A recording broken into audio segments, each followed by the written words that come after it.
Hey everyone, and welcome to today's Explainer. Look, we all know the Hollywood perception of clownfish, right? But the reality of marine fish keeping goes way beyond just finding a real-life Nemo.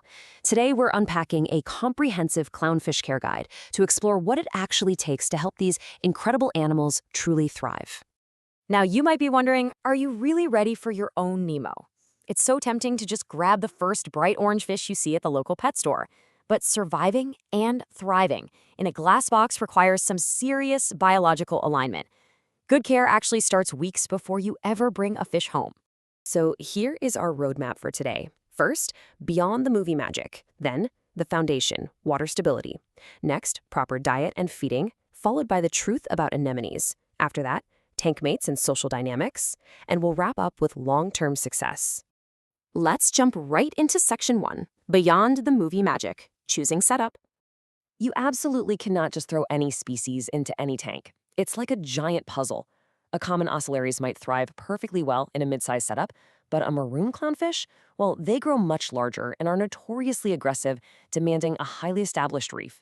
You really have to match the specific species to your tank's footprint, its filtration capacity, and the physical space you have available. These fish are incredibly active, and they will absolutely claim corners and territories for sure. Moving on to section 2, the foundation, water stability. Okay, let's dive into this. Water stability is the non-negotiable core of their survival. You can't just guess your parameters. You need reliable hardware. We're talking a quality thermometer, a heater controller, a refractometer to accurately measure your salt levels, and comprehensive testing kits to track pH, ammonia, and nitrite. You absolutely have to ensure your biological filtration is fully established before you even think about adding your fish. Now, what's really interesting here is this fascinating mythbuster. When a fish gets sick, people love to blame bad clownfish genetics. But in reality, actually, scratch that. It's almost always early cycle problems or just inconsistent husbandry. The tank simply needs enough time to mature. Only after the environment is perfectly stable should you introduce fish, because they're highly sensitive to fluctuating immature conditions. All right, section 3, proper diet and feeding, regular and varied. So while they're naturally omnivores, the quality of their diet is absolutely critical. You want to mix high-quality pellets with meaty items like mysis shrimp, and make sure to feed small portions multiple times a day, adjusting to fit your tank size. But the absolute golden rule, never ever overfeed. Excess food just creates a massive nutrient spike that fuels algae, stresses out the fish, and completely wrecks the biological balance of your reef. Which brings us to section 4, the truth about anemones, hosting behavior. And this brilliantly illustrates one of the biggest myths out there, the massive assumption that a clownfish absolutely requires an anemone.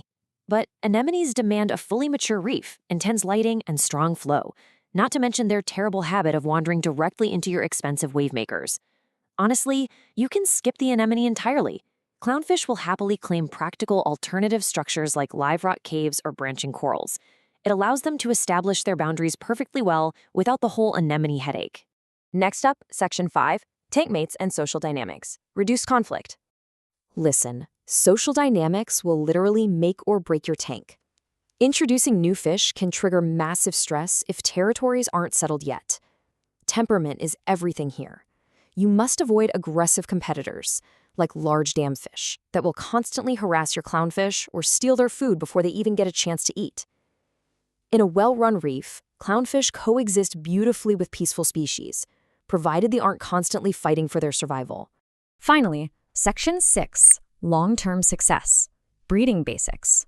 So the crucial point is that so many new owners want to force their clownfish to breed right out of the gate. But we need a perspective shift here.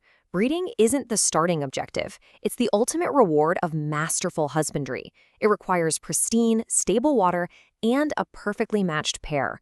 And even if they do lay eggs, hatching and raising those tiny fry is an entirely separate, enormous challenge.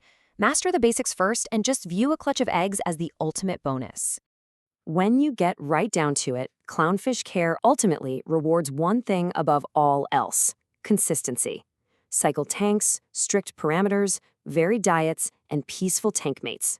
Rely on these daily habits rather than movie magic, and your clownfish will thrive for years and years.